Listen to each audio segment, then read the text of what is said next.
El relato bíblico que se encuentra en el segundo libro de los Reyes, capítulo 4, versículo 18 al 35, enseña algunos principios fundamentales de la vida cristiana. Uno de estos es el poder de la oración perseverante. El poder de la oración perseverante. Según el relato bíblico que el pastor Portillo leyó, el primer intento por restaurar al hijo de la mujer sunamita que se había enfermado y después murió, el primer intento por restaurar la vida de este niño no tuvo éxito. Aunque Giezi puso el báculo de Eliseo sobre el rostro del niño, como Eliseo le había mandado, el niño no resucitó. Aún así, el profeta no se dio por vencido, no tiró la toalla. Él entró al cuarto donde yacía el cuerpo muerto del niño para interceder por él. Convencido que lo único que podía dar vida al niño era la manifestación del poder omnipotente de Dios, Eliseo cerró la puerta tras ambos. ¿Y qué hizo este hombre? Él oró al Señor. Él oró de una manera perseverante. La oración es el único medio ordenado por Dios para obtener su ayuda y socorro, especialmente en tiempos de dificultad, adversidad, aflicción y peligro. Allí, delante de la presencia de Dios, Eliseo derramó su corazón, intercedió a favor del niño para que Dios, según su misericordia, restaurara la vida de este niño. Cuando el profeta no obtuvo la respuesta inmediata, ¿qué fue lo que hizo? Él siguió intercediendo a favor del niño y lo hizo hasta que Dios le concedió su petición. Eso es lo que sus acciones muestran. Versículo 34. Se acostó sobre el niño, puso la boca sobre su boca, y los ojos sobre sus ojos, y las manos sobre sus manos. Se tendió sobre él, y la carne del niño entró en calor.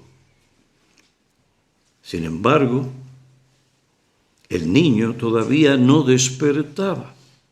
Eliseo volvió caminando por la casa, y subió y se tendió sobre el niño otra vez, hasta que el niño estornudó y finalmente Dios le restauró la vida. Aquí tenemos un ejemplo clásico de una oración que no obtuvo una respuesta inmediata. Sin embargo, esto no desanimó al hombre de Dios. Él siguió buscando la bendición de Dios hasta que Dios se la concedió. Este relato muestra el poder de la oración perseverante. Ahora, no deberíamos concluir que todo lo que tenemos que hacer para obtener cualquier cosa que pedimos al Señor es seguir orando hasta que Él nos dé tal cosa. No, no es así. Porque si pedimos algo malo o pedimos algo que no es conforme a su voluntad, Dios no lo ha de conceder, no importa cuántas veces se lo pidamos. No podemos obligar a Dios a darnos algo que Él no quiere darnos, y menos pedirle algo malo. En la epístola escrita por Santiago, capítulo 4, versículo 3, ahí dice: pedís y no recibís, porque pedís con malos propósitos para gastarlo en vuestras pasiones. Por otra parte, hay bendiciones que Dios quiere concederlas, pero Él no las concede inmediatamente. Aunque estas peticiones sean conforme a su voluntad, tenemos que seguir buscándolas mediante la oración hasta que Dios nos dé la petición. Esta clase de oración se conoce como la oración perseverante. El mismo Señor Jesucristo exhortó a los hombres a orar sin desmayar. Esa es la tendencia, especialmente nosotros que vivimos en países que casi todo viene tan fácil, instantáneo. No, el Señor Jesucristo exhortó a los hombres a orar sin desmayar, a orar de una manera perseverante. En Efesios 6, 18, Pablo manda a los creyentes a orar y a suplicar con perseverancia. Con toda oración y súplica, orad en todo tiempo en el Espíritu y así velad con toda perseverancia y súplica por todos los santos.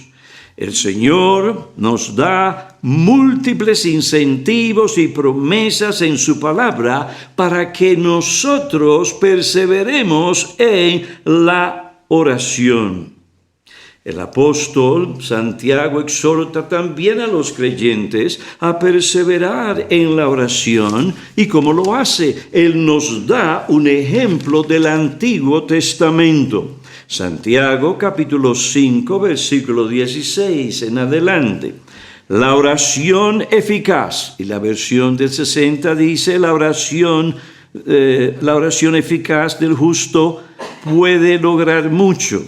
Creo que la palabra en vez de eficaz en la de 60 dice mucho. Elías era un hombre de pasiones semejantes a las nuestras y oró fervientemente para que no lloviera y no llovió. Y otra vez oró y el cielo dio lluvia y la tierra produjo su fruto. Y oró fervientemente para que no lloviera y no llovió sobre la tierra por 3 años y 6 meses, y otra vez oró, y el cielo dio lluvia, y la tierra produjo su fruto. El versículo 17, Santiago anima a los creyentes a orar con perseverancia, diciéndoles que la oración eficaz puede lograr mucho. Ahora, síganme bien de cerca. La traducción de la palabra griega esque, que se traduce al español eficaz, la versión del 60 mucho, no es la mejor traducción de esta palabra en este versículo. El término esque significa ser fuerte, poderoso, tener poder o energía. Esto significa que la oración a la que Santiago hace referencia no es la que se hace sin ganas de orar.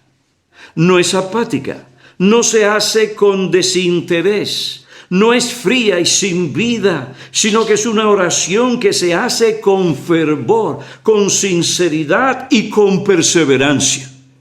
La persona que ora de esta manera se entrega con sinceridad a orar. Ora con fe en Dios, ora con fe en las promesas y la palabra de Dios. Busca sinceramente lo que pide.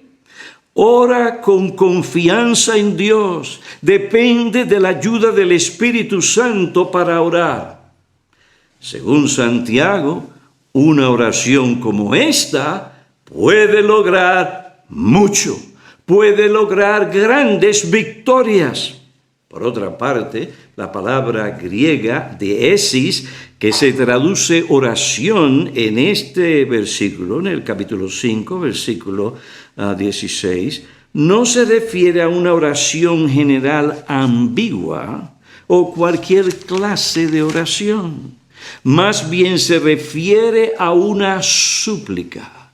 Deesis significa suplicar con sinceridad y fervor. Es una súplica perseverante.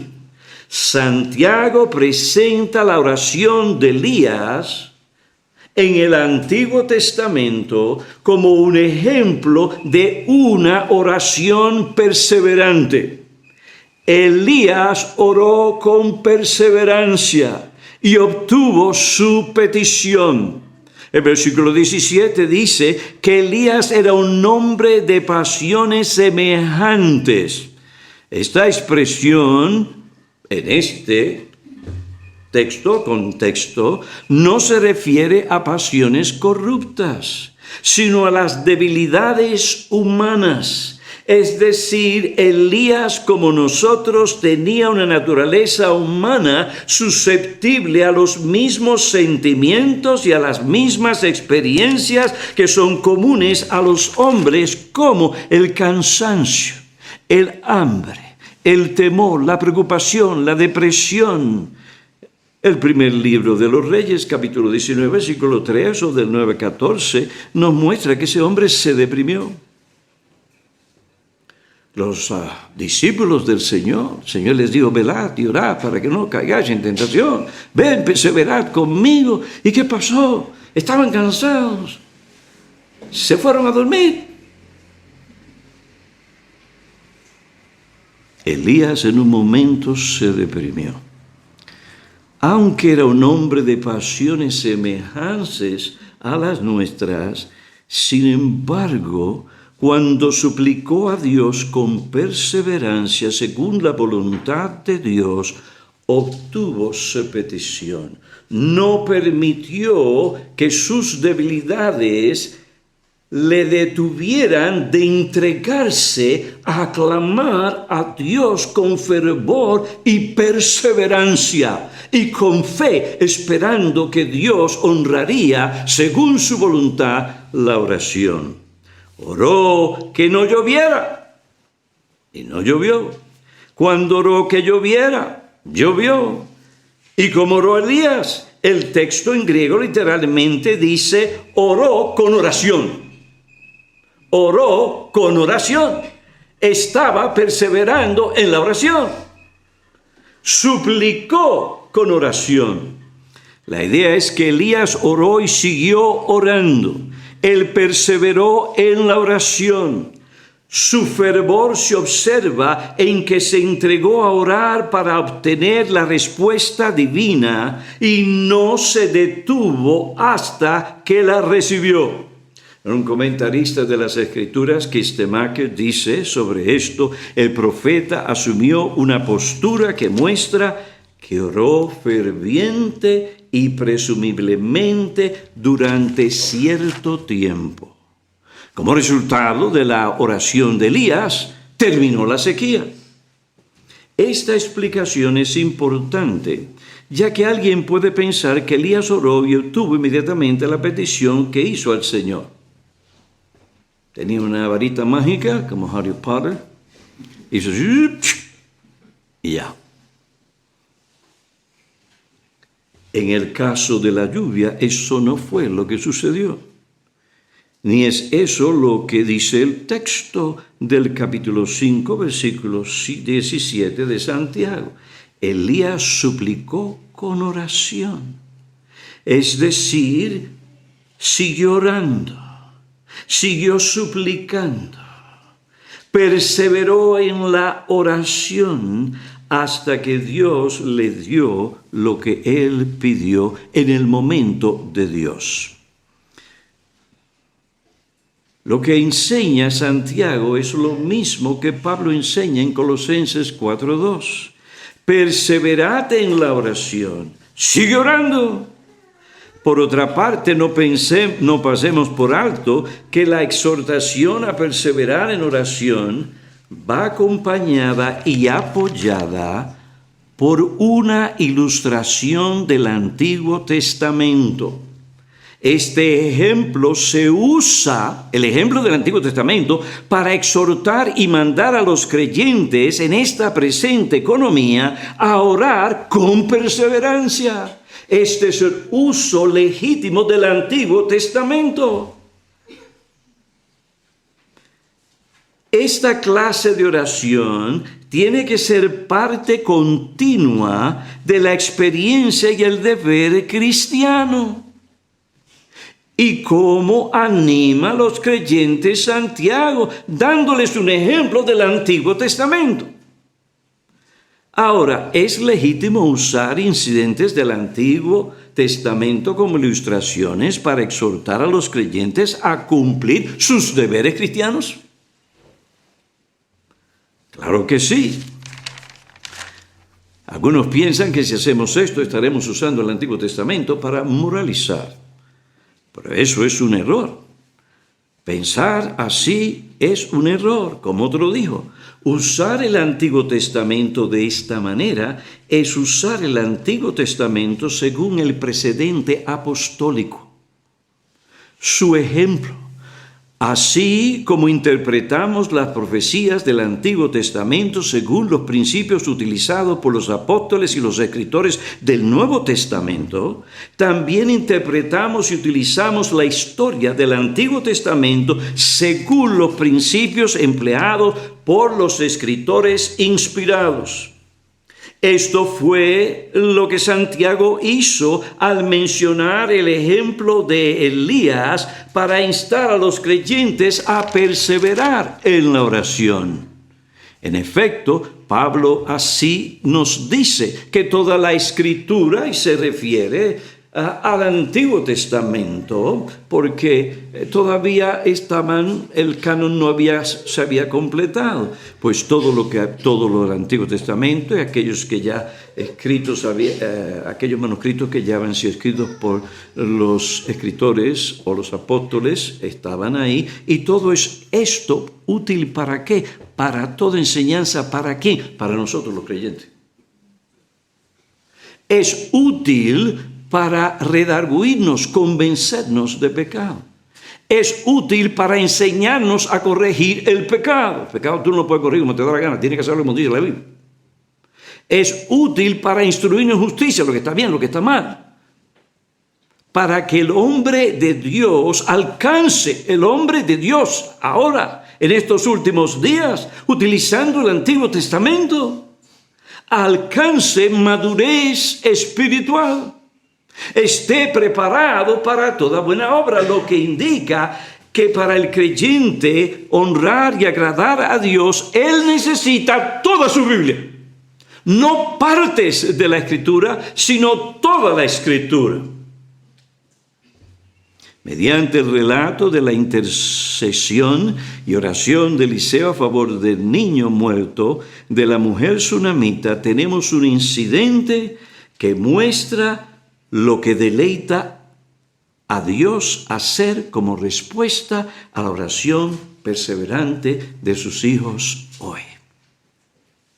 Tanto el Antiguo como el Nuevo Testamento nos animan y nos exhortan a orar a Dios con perseverancia. Esta clase de oración logrará mucho. Por tanto, Jesús nos dice: pedid y se os dará, buscad y hallaréis, llamad y se os abrirá. Porque todo aquel que pide recibe, y el que busca halla, y el que llama se le abrirá. Esto es un incentivo, esto es una manera del Señor animarnos a buscar de Él, a pedirle a Él en oración. Primera de Juan, capítulo 5, 14, dice: y esta es la confianza que tenemos delante de Él, que si pedimos cualquier cosa conforme a su voluntad, Él nos oye. De manera que si oramos según las Escrituras, Dios nos oye. Y si sabemos que Él nos oye en cualquier cosa que pidamos, sabemos que tenemos las peticiones que le hemos hecho. Ahora, ¿por qué la Biblia nos da estos ejemplos del poder de la oración perseverante? Lo hace para animarnos y llevarnos a orar con perseverancia. Nos dice: esta oración logra mucho. ¿Quién lo dice? Dios.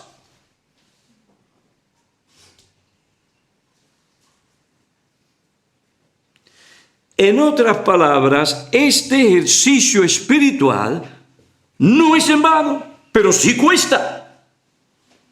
Cuesta que nos neguemos a nosotros mismos, que nos cedamos a nuestras debilidades humanas. Y es muy fácil tirar la toalla muy pronto. Especialmente cuando van pasando los años y no vemos la respuesta. Pero oiga, si usted está orando según los principios bíblicos y le está devolviendo a Dios lo que Dios le ha dado para que usted se lo devuelva en oración, no se canse, siga hasta que Dios tenga misericordia y responda.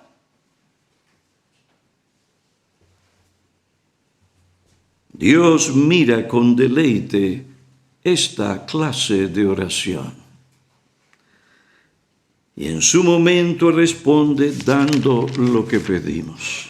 Lamentablemente, a pesar de todas las cosas que Dios dice y los ejemplos que nos da en su palabra para que perseveremos en la oración, no lo hacemos. Y mucho de esto se ve en los cultos de oración en la iglesia. Y muchas veces es una revelación de lo que está sucediendo en los hogares. Es Dios quien nos está diciendo, ora de esta manera. Dios tiene sus propósitos. Él sabe lo que hace contigo, conmigo. Los propósitos de Dios, su pensamiento van más allá. Dios está logrando muchas cosas. Lo único que te dice a ti es, ora con perseverancia. Pero lamentablemente no lo hacemos. En esto deshonramos al Señor. La falta o carencia de esta actividad espiritual empobrece espiritualmente nuestras vidas. Santiago dice, no teméis.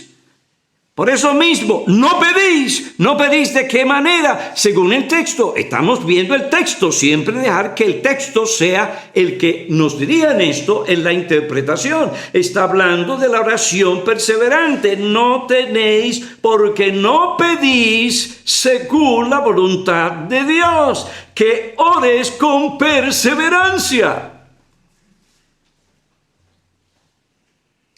Pero pronto nos damos por vencidos. Es más, a veces hasta pensamos mal de Dios. ¿Se habrá olvidado Dios de nosotros? No, Dios no se olvida de ninguno de sus hijos. Pero pastor, ¿cómo podemos reconciliar? ¿Cómo podemos reconciliar esta declaración con la soberanía de Dios? Si lo único que hemos de recibir es lo que Dios quiere darnos, entonces ¿por qué deberíamos pedírselo hasta que Él nos lo dé? Mi hermano, Dios me ha llamado a mí a reconciliar estas cosas. Hay muchas cosas en nuestra vida que no podemos reconciliar y perdemos mucho el tiempo y el diablo se aprovecha llevándonos a nosotros para reconciliar esto con aquello, cómo es posible esto, aquello y lo otro. Y así, hermanos, nos aleja de lo que debemos hacer y acaba con nosotros. Hay muchas cosas en mi vida que yo no puedo reconciliar. Dios es Dios. ¿Quién puede entender la mente de Dios si sus pensamientos son más altos que los pensamientos nuestros, sus caminos más altos que nosotros? Hay cosas en nuestra vida que no vamos a poder reconciliar. Hay cosas en lo que respecta a Dios, su carácter, que no podemos, por nuestras mentes finitas, porque no somos Dios, reconciliar. Pero el hecho de que no podamos reconciliar estas cosas no significa que Dios es lo que Él dice ser y lo que Él ha revelado, no solo en la providencia, sino también en su palabra. Hermano, hay cosas que Dios no nos ha llamado a reconciliar. El hecho es que no vamos a poder reconciliarlas debido a nuestras limitaciones. Pero eso no niega lo que la Biblia afirma. Dios es soberano y te manda a ti a ser responsable, porque la soberanía de Dios no niega ni va en contra de esa realidad, que tú eres un ser responsable. Dios es Dios, hará lo que Él dice, pero tú dices a ti, tu responsabilidad es orar. Y es más, orar con perseverancia. Aunque yo no puedo explicar cómo estas cosas funcionan, ni reconciliarlas, una cosa no niega la otra. La misma Biblia no trata de reconciliar estas dos verdades, ni intenta satisfacer la curiosidad humana. La Biblia afirma sin reserva una y otra vez ambas verdades. Dios es el que determina y su voluntad ha de cumplirse. Sin embargo, no tenemos porque no pedimos con perseverancia. Recordemos que la soberanía de Dios no niega la responsabilidad humana. Entonces, pedid, buscad, llamad. Esa es nuestra responsabilidad.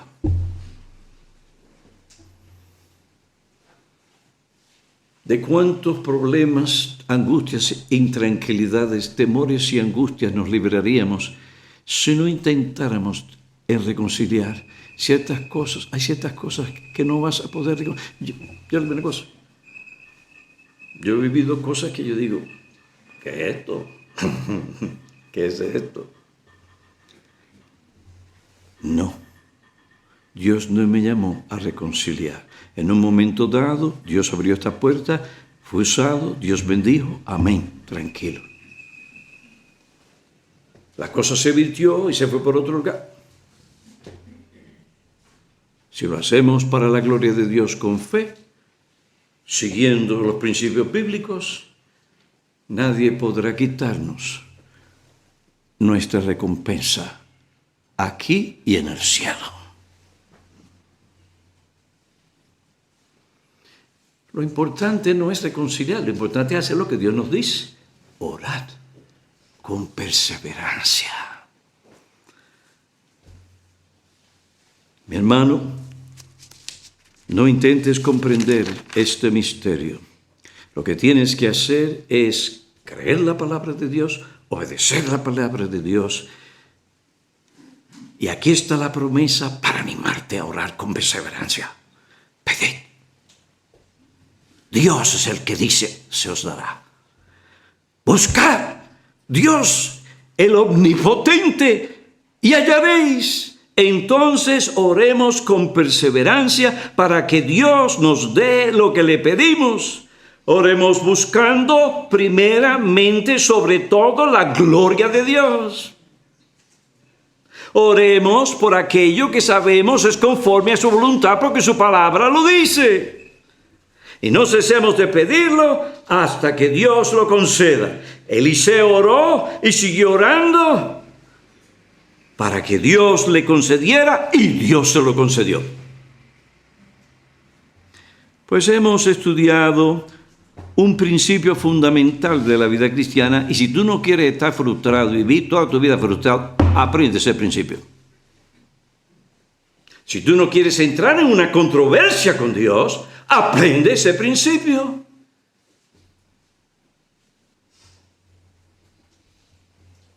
Ahora bien, aplicaciones.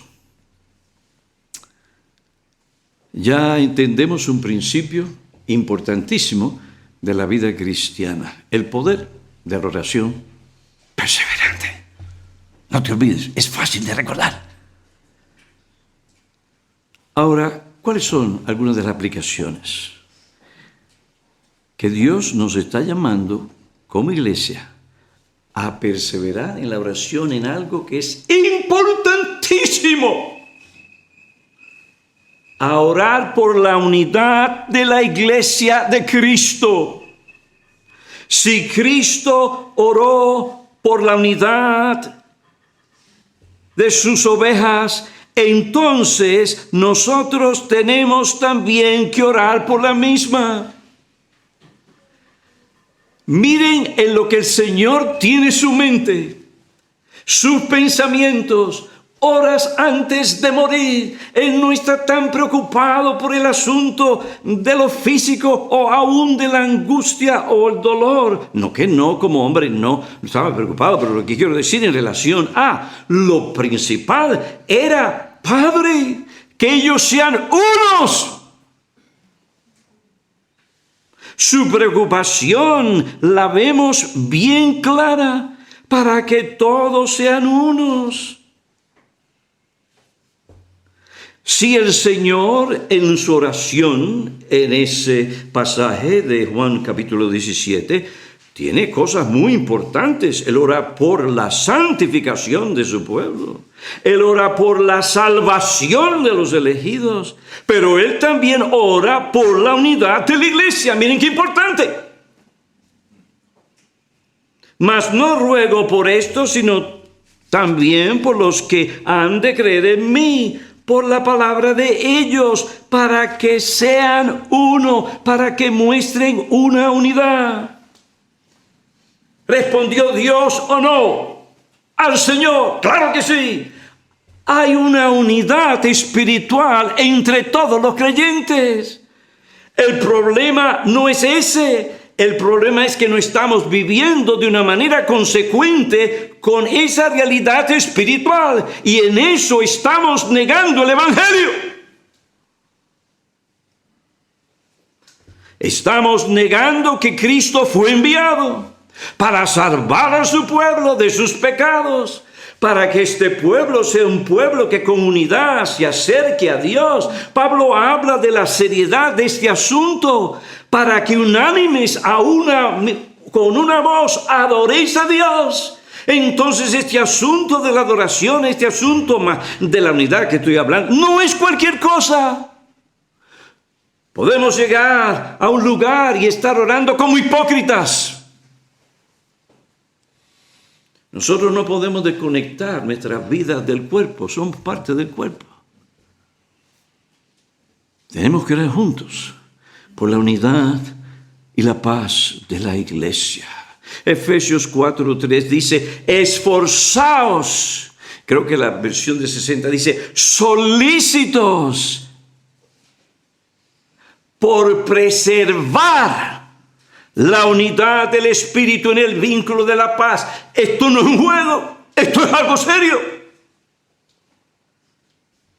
La gente se olvida de este asunto y permite que Satanás le susurre ciertas cosas y empieza a tener sospechas de aquel, y aquel piensa pensar mal del otro, y después este comentario y aquello otro, lo otro. Cuando viene a ver, el diablo está contento. Porque aunque se reúnan a adorar a Dios con himnos que expresen la palabra de Dios, aunque se reúnan a adorar a Dios como tener, en el sentido físico, externo, Dios es deshonrado en medio de su pueblo. Porque no hay unidad. Unánimes, vaya Romanos capítulo 15 para ver qué dice, unánimes, para adorar a Dios juntos. La unidad en la iglesia no es opcional, es un mandato.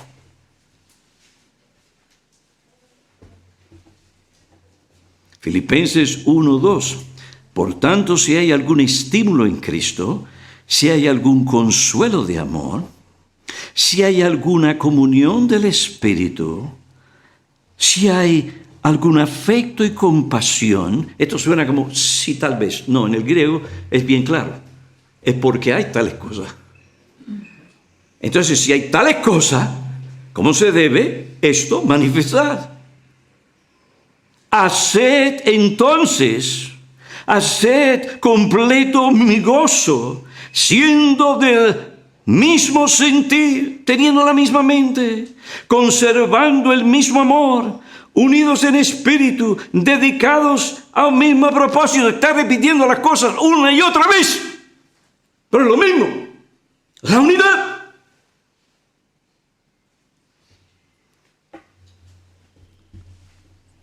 Yo no estoy enojado aquí con nadie. Estoy haciendo un énfasis. Querido hermano, pero hay que hacer este énfasis porque esto es un énfasis bíblico.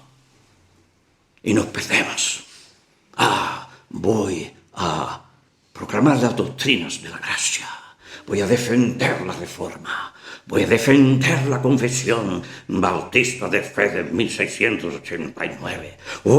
Me voy a identificar y voy a hablar sobre las olas de la reforma.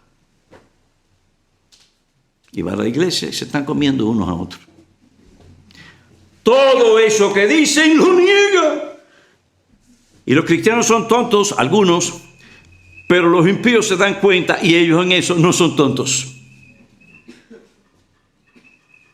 Negamos el evangelio, el poder eficaz de la gracia, porque nos perdemos y creemos que somos paladín de la reforma de la Jonathan. O el Cid Campeador. Cuidado, lo que le pasó al Cid Campeador.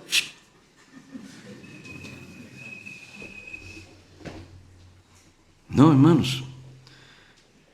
Hay a veces mucho celo sin conocimiento. Y un celo que está haciendo mucho daño a los reformados, a los bautistas reformados. Y a otros en otros lugares o círculos religiosos evangélicos. Tenemos que orar por aquello que humanamente nosotros no podemos lograr. La unidad de la cual la Biblia habla en el seno de la iglesia es de Dios, es espiritual. Solo la concede Dios. Ustedes tienen un gran privilegio. Cuando llegué a North Bergen hace 49 años, tuve que entender que yo no estaba ministrando solo a puertorriqueños. No, aquí habían cubanos. Y habían de aquello, lo otro, hasta que llegaron los dominicanos, entonces también. Y de otros lugares. Colombia, esto, lo otro, que llegaron. Y yo dije, ven acá, vamos. Es más fácil si podemos pastorear. Sí, para mí es más fácil pastorear cuando la mayoría, casi todos, son puertorriqueños. Nos entendemos mejor, supuestamente. En cierto sentido, sí, nos entendemos, la cultura, etcétera, sabemos qué, etcétera. Pero, hermano, ahí se muestra también el poder de Cristo, pero se muestra más cuando vienen de diferentes lugares del mundo, con diferentes culturas, con diferentes maneras de hacer, hasta hablar diferentes. Y se ve el poder de Dios unificando a todas estas personas, alabando a Dios unánimes. No se comen unos a otros, no permiten el chisme, no permiten que se esté hablando mal de su pastor. Guardan la unidad, se esfuerzan. Hay alegría, hay paz, hay gozo en el Espíritu Santo. Usted viene a nuestra iglesia, eso es lo que usted ve. ¿Quién hace esto? Dios. Entonces le dije a mi gente lo que dice la Biblia. Al judío me hice judío. Al gentil me hice gentil. Yo vengo a España y me siento español. Intento hablar como ustedes hablan. He tenido que decir en vez de computadora, ordenador. ¿Por qué? Porque aquí hay un tiquismiquis, cuyo nombre no voy a mencionar, que me exige que hable como tengo que hablar. Estoy en España. He tenido que aprender.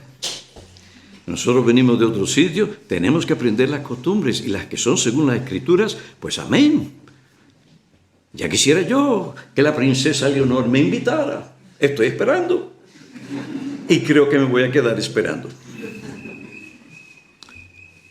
Y sigo de vez en cuando, ¿qué está pasando con la princesa? Cuidado, que eso se puede llegar a extremos que no deben ser. Pero al español me hice español. Al dominicano me hice dominicano. Que no se quejen porque mi hija se casó con un dominicano. En otras palabras, lo que he enseñado a través de los años es, nosotros no dejamos de ser lo que Dios nos hizo. Somos españoles. Lo que hacemos es, sin negar lo que somos y actuar como se debe, enriquecemos nuestro entendimiento y conocimiento de la variedad en la que Dios se deleita.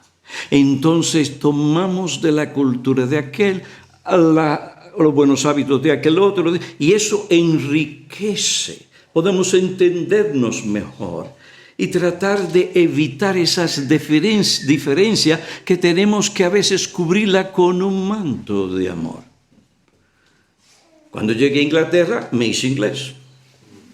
Un día de esto me voy a volver loco, no sabe quién soy. En Inglaterra, y quería ganar el corazón de los hermanos allí. Son hermanos preciosos, están haciendo una labor increíble. Y me costó un tiempo ganar el corazón del Dr. Masters. Y la última vez que lo vi, estuvimos reunidos, yo vengo y le digo con mi, usted sabe, ese Dr. Masters, ¿cómo está? Y le aguanté la mano a un inglés.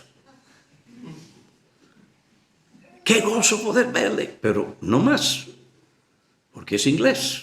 ¿Usted se imagina yo dándole un beso y un abrazo al Dr. Masters? Por favor. Eso no quiere decir que no me quiere. Tengo que respetar su cultura. Estoy en Inglaterra. Estas cosas son importantes, pero son importantes para cuidar y preservar la unidad del espíritu en el vínculo de la paz. Tenemos que orar por esto, porque esto viene del cielo. A mí es un gozo cuando veo a los hermanos de diferentes países, etcétera, ayudándose unos a otros, amándose unos a otros, sobrellevándose unos a otros. ¿De dónde viene todo esto? Esto es inexplicable, a menos que usted entienda lo que hace Cristo cuando viene a salvar a pecadores. Ya no hay asunto de judío ni gentil, sino que todos somos uno, en un solo rebaño, con un solo pastor y Señor, que es el Señor Jesucristo. Tenemos que orar por la unidad de nuestras iglesias.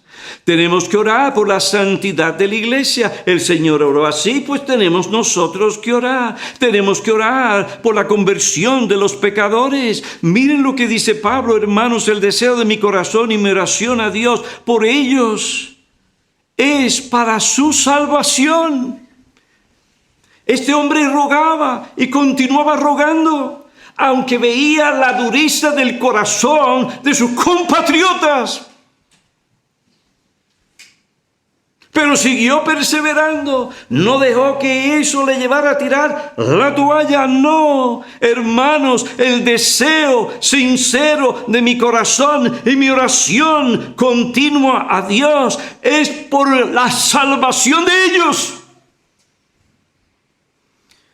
Hermano, sigue orando por tus hijas y tus hijos, por tus familiares, por tus amigos, compañeros de trabajo, que el Señor te trae dentro de su providencia. Yo oro por uno de los míos. Y le dije a su padre, yo creo que he orado más por él que por mis hijas. Y la cosa se pone más difícil, hay que seguir orando. Porque estamos orando por la salvación. Dios quiere no la muerte del impío, sino que el impío viva. Pero que la elección... Oh, mire, pero por favor, esto es lo que dice la Biblia. Sí, la voluntad de Dios se va a cumplir, pero yo estoy llamado a orar. La gente se olvida que en la soberanía de Dios, Dios estableció que se obtuvieran bendiciones por medios. Y uno de esos es el medio de la oración. Porque delante de Dios en oración nos humillamos y reconocemos que Él es Dios y nosotros somos los que somos gusanos. Orad por el amor entre ustedes, que ese amor abunde más y más. Primera a los Tesalonicenses, capítulo 4:10, Pablo dice que abundéis más y más en amor. Esto no es una cosa que yo llegué a cierto lugar y ya se acabó. No, más y más y más y más. Señor, ayúdeme a orar, especialmente por este hermano que tiene una idiosincrasia. ¿Usted sabe cuántas ¿Cuánta paciencia ha tenido vuestro pastor para conmigo? Mucha. Mucha. Porque tiene cierta educación que yo no tengo. Y la persona que tiene esa educación le rechina cuando una persona... Pero eso me ha obligado a aprender a hablar mejor español. E intento hacerlo. Orad por los hermanos. Seguid orando con perseverancia. No os canséis de hacer el bien, y este es el bien. Porque si no desmayamos, Dios a su tiempo nos permitirá cosechar. A su tiempo, no es nuestro. Humillaos bajo la poderosa mano de Dios, para que cuando fuera su tiempo, Él nos exalte. No queramos ser exaltados nosotros, no nos vamos por ahí a defendernos y exaltarnos. No, eso se lo dejamos a Dios. Dios sabe lo que hace. La exaltación no viene del este ni del oeste, viene de Dios. Orad para que vuestro amor abunde. Qué grato cuando los impíos o los incrédulos entran a la iglesia y después de ver la realidad de lo que hay, no es una fachada, no es algo superficial, después de darse cuenta del amor entre los hermanos. Esto es algo, pero esto es algo especial. Los otros días, una joven vino de un lugar en Inglaterra, estuvo con nosotros en la iglesia. Tanto amor, y a mí no me conocen y me expresan tanto amor. Cuando llegó de vuelta, no cesaba de hablar de lo que había visto en esta iglesia. Así debe ser en cada iglesia.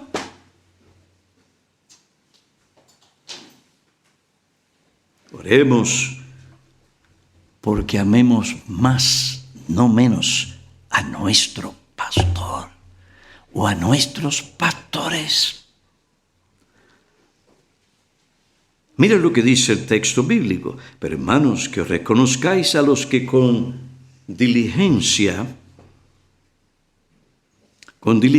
trabajan entre vosotros y os dirigen el Señor y os instruyen, que los tengáis en una alta estima. ¿Quién lo dice? Dios, por causa de su trabajo y posición y puesto. Ese no es cualquiera. Métete con Él, te estás metiendo con Dios. Voy a hablar en un español más refinado. Vas en contra de Él, tarde o temprano, vas a verte mal. No, pero que el pastor, déjalo, se lo dijiste, no, tranquilo, ponlo a un lado, dáselo al Señor. Ama más a tu pastor. Y Dios, aunque el pastor se equivoque, te va a bendecir a ti más. Hay una de las cosas que yo doy gracias a Dios, que estaba bajo un cuerpo de ancianos bíblicos y serios. Y yo me puse en sus manos. Tuve que aprender, deja eso de sospecha. Tenía una piel muy sensible, ¿no? Sentía las cosas muy... Pero el Señor, uno de ellos me dio una vez, Peñaro, tienes que tener una piel un poco más dura. No insensibilidad, no falta de amor. Pero es que si nos dejamos cualquier cosa, oiga, nos afecta demasiado. Satanás se mete y ahí se crea una amargura, un desafecto y un problema. No. Yo doy gracias a Dios en estos momentos, que después, y yo no merezco esto porque yo sé que soy pecador también, usted no sabe, yo tengo que luchar con mis pecados también. Después de 49 años, sentí que la iglesia me ama.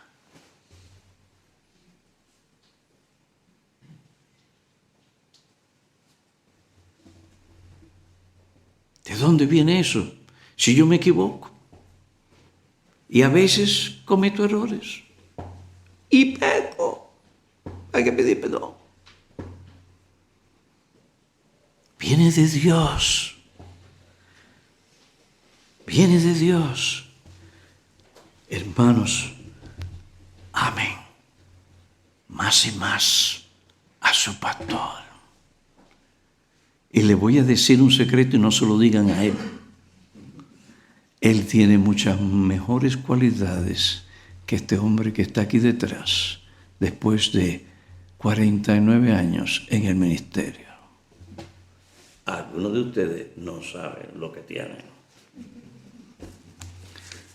Orad por la santidad, orad por el amor, orad por el ministerio de la palabra.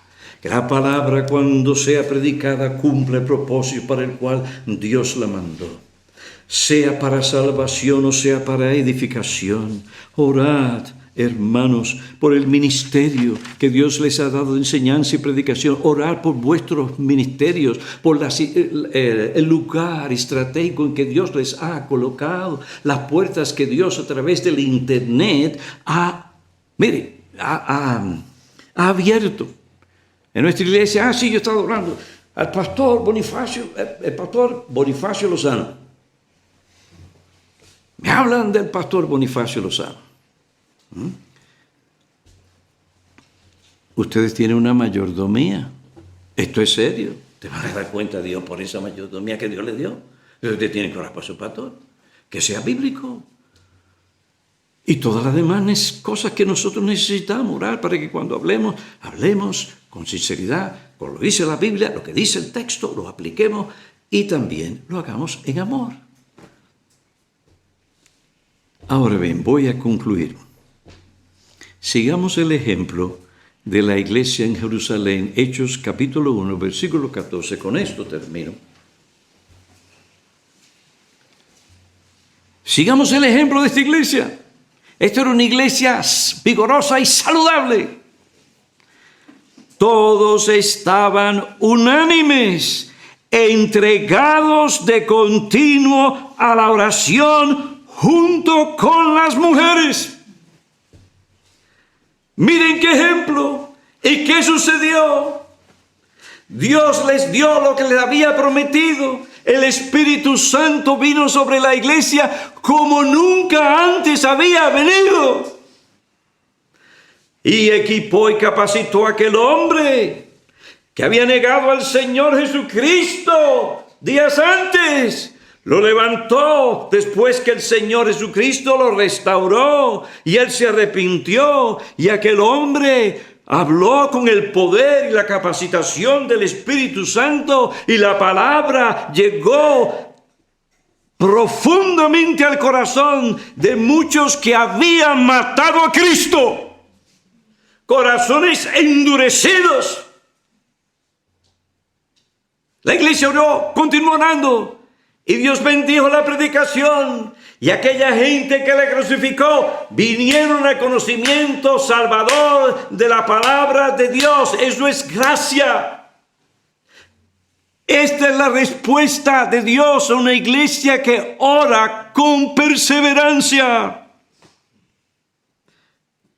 Y dice que 3,000 personas se convirtieron. Fueron bautizadas. Y le habló lo que tenía que decirle. No con pañitos tibios. ¿Qué haremos? Estaban convencidos de pecado. Le dijo, bueno, yo tengo un maravilloso plan para ustedes. Primero piensen bien de vuestras personas. No, le digo, arrepentíos. Arrepentíos. Y bautícese, confiese su fe en Cristo por medio de las aguas bautismales. Y ellos oyeron la palabra y fueron recibidos. Miren la respuesta de Dios a su Hijo en la cruz. Padre, perdónalos, porque no saben lo que hacen. Eso es gracia, eso es amor. Hermanos, continuemos. Primero pidiendo perdón a Dios, perdóname. No he perseverado en la oración. Pero Señor, ayúdanos a ser a mí, individualmente, un hombre de oración, perseverante. Persevera con tu esposa, persevera con tu familia, persevera en la iglesia.